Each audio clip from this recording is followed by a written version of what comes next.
Okay, so welcome back to the Location Independence podcast, where we talk about location independent lifestyle and how to make it a reality.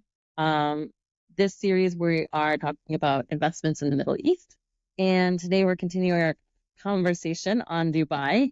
And so I'm back with Robert. Robert, nice to see you. Always a pleasure, Michelle. So we talked a little bit last time about whether it's safe to invest in Dubai. And I wanted to continue on that thread. So we talked about, like, is it safe? Yes, it's safe. You need to make sure to do it correctly. You need to make sure to have the right legal team. But what do you do when you have the property? So let's look at the options today. So you have a few options. The first option is you can live in the property. If you want to live in the Middle East, it's a great place. You're between Southeast Asia, you're between Europe, 5 hours to each. You're between 4 and 7 hours of 80% of the world.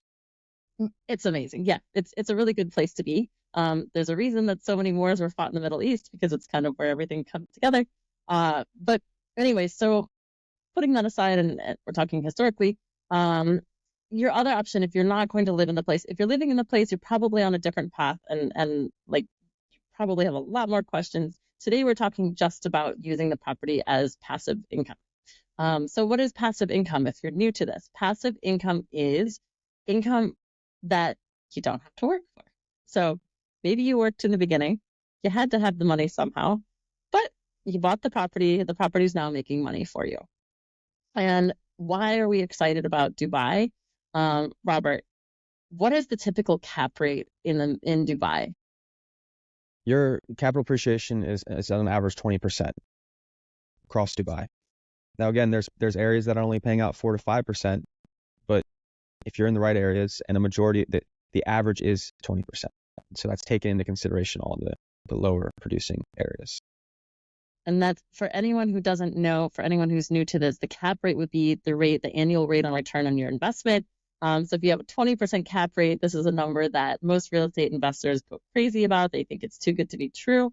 I'm telling you, this is actually the number you want to go for especially if you're doing short-term rental. Anything below this, below 15 to 20%, you may not want to do it, actually. But we can even see this number on traditional rentals. So what is the difference? What I would say, just to clarify, short-term rentals are going to pay out 10 to 15%. Yes, there's some that'll pay out 20% in terms of a return, right?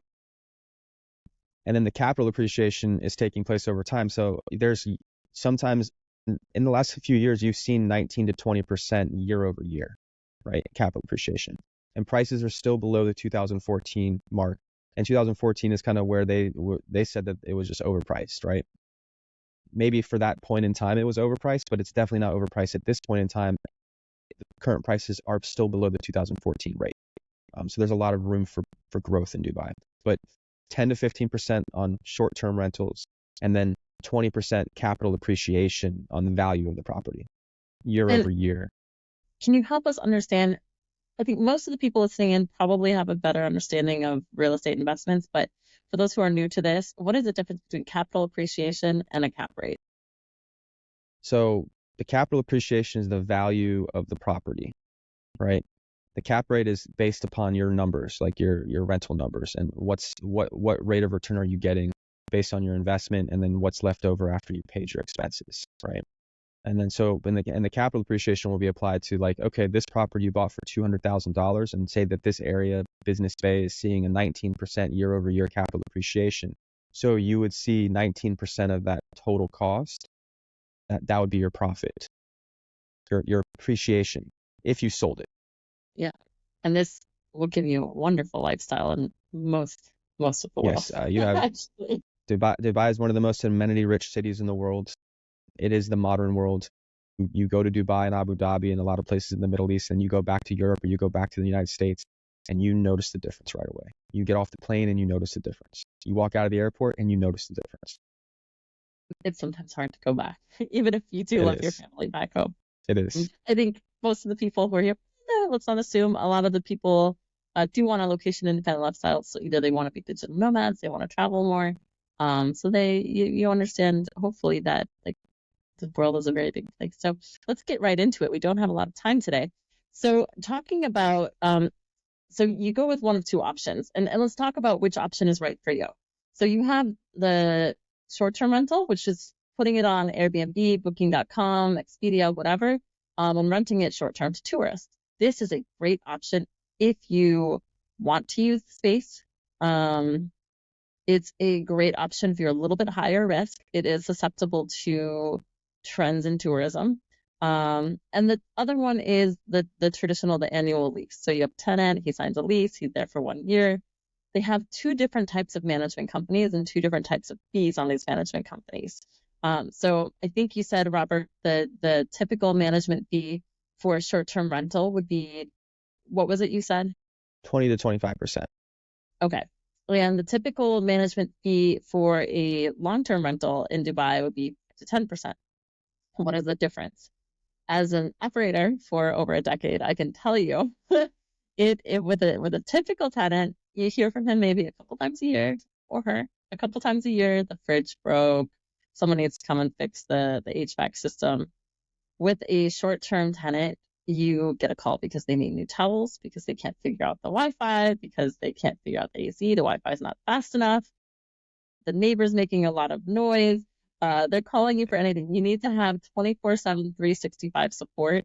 It's also a lot more on the marketing costs because you're constantly putting people in the property. However, you should, with the right management company, be making more at the, like, after all fees have been paid with the short-term rental than you do with the typical tenant. And you need to you need to compare these options, and you need to also make sure where you're buying. You should know what they use, the utilization of this property will be when you buy it. Robert and his team are For sure. amazing. They can tell you exactly where you want to buy.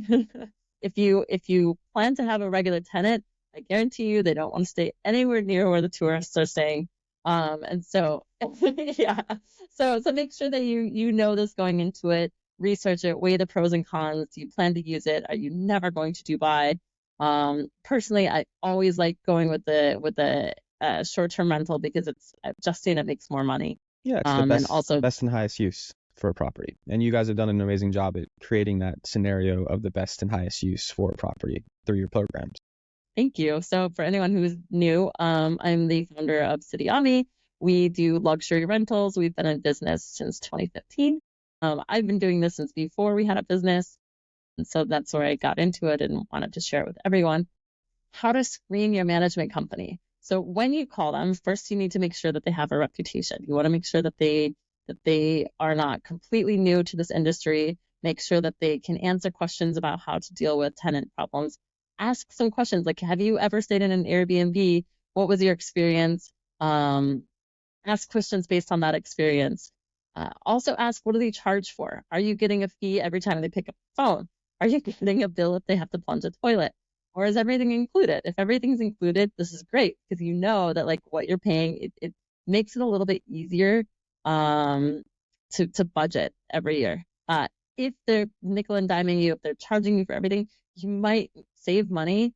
But I will say that this, and please correct me if I'm wrong, Robert, but whatever you pay to your management company is deducted from the earnings. And so it's not taken out if you're worried about, especially if you're American, if you're worried about your federal taxes, it's not deducted. If this isn't an issue for you, one of the benefits of Dubai is a low tax rate. And Yeah, no so tax one rate. question, yeah, Yeah, well, zero. it depends. If you open a business or if you do this as a Yeah, personal yeah. person. So no personal income tax or capital gains tax. And then for the business, there's a business tax of I think 9%, but it only applies to companies that make over a certain revenue number, which is like 150 plus thousand a year, something around that number. So there is a number that you'd have to make over in order to pay taxes, which would be 9% corporate tax. Right. Eh, Better than 30% in the United States. Absolutely. But And a lot of our clients literally purchase there for the tax benefits. And that's another way to look at your investment is even if you just purchased for the tax benefits may outweigh the capital appreciation over time or the rental return over time. So some people literally buy the property and just maintain it and make sure that nothing goes wrong with it. And it just sits there as a tax shelter for them. which is a strategy which you can do. So you answered my question, can you do this as a private person or do you need to open a business for it? So it's amazing. You can do it as a private person. the next question we have is, what are the legal requirements? So you need to register the property with, please help me out here. Do you DLD. remember who you registered? Okay, great. And then the other thing is you need to, if you're going to rent short term, you also need to get a short term license. This is great. Means you don't like the fact that there's, I'm telling you, the fact that there's a permitting process in place is what you want to see. It means that you're not going to fall into the trap that so many people have fallen into, where they buy a property for short term rental purposes and then the city prohibits it. So this is great. The city has this license. They have the process in place. And then you need to register with RA. And when you do all this, when you work with us, when you work with Robert with Pocket Listing and City Ami, you're going to have access to our legal and accounting teams. Obviously, these are extra costs, but this is why we have these people. They know who our clients are, they know what our clients' needs are, and they know the rules and regulations, and they're going to make sure that you're set up correctly. So I'm curious, Robert, to kind of wrap this up, what percentage of your clients would you say have bought properties to use as short-term versus long-term rental versus just having it as their home? So very few are buying it for end use. They all have residences, main residences in other countries. They're buying it for the purpose of either flipping it before they complete it, like flipping the contract off plan, or they're buying to get a short-term or long-term rental. And if they're buying for a short-term or long-term rental, normally they're buying something that's either completed or close to completion. When they're doing the flip of off-plan, you want to get in as soon as it launches. That's where you make the most money. And so those are that's where our clients are spending money. And I really don't have the percentage basis. It's literally, I would say there's more people looking to flip their off-plan than there are people looking to do short-term, long-term rental, like buy something that's ready to go. But every one of them has it in their strategy to short-term or long-term rental if for some reason they decide not to sell it before it's complete. Right. And you want to have that lined up because sometimes option A fails, and then you want to make sure. Exactly. Yeah. And our job is, every investment is a risk. And our job is to mitigate that risk as much as possible. So aligning you with the right accounting and the right lawyers and the right developer and the right location and the right management company like you guys, that's all a part of mitigating the risk, right? And so that's key. If you don't mitigate your risk, then you're taking a high risk, a higher risk than you need to. Like I said, investing is a risk, and everybody's going to have a risk when they invest. But if you can mitigate that risk as much as possible, you increase your probability of success. Amazing. So just to wrap this up, there are a few options. If you're not sure which option is best for you, I would say reach out to us, reach out to me, reach out to Robert. We can walk you through what the right strategy is for your personal needs.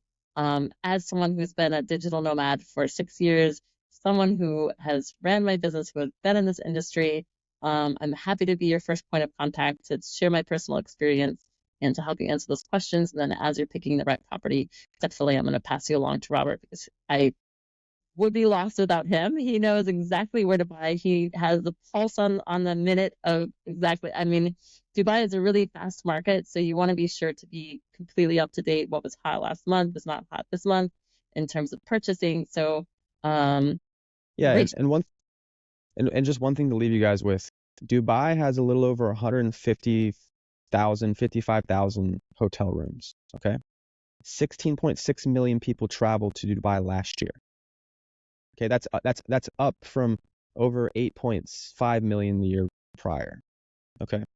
Now, if there's only 155,000 hotel rooms, and you've got 8 million people traveling to your city on a yearly basis, and that's only increasing every year, there's only about 20 to 25,000 short-term rentals.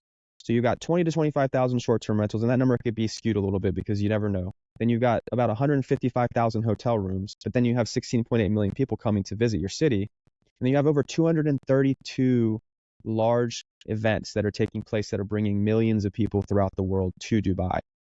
Yeah, so, and I've been there in one of those periods, and I tell you, you can't find anything. Yeah, and even during the summertime, it's hot, and yes, your prices are going to go lower in the summer, and it's still crowded. I'm at the airport at 2 o'clock in the morning on a Tuesday or a Wednesday, and it looks like it's a weekend, and we're in one of the busiest airports in the world, right? I'm at the mall at 10 or 11 o'clock at night, and there's more people in the mall than you could ever imagine seeing at one place in a mall at 11 o'clock at night. So it just shows you like how vibrant that city is.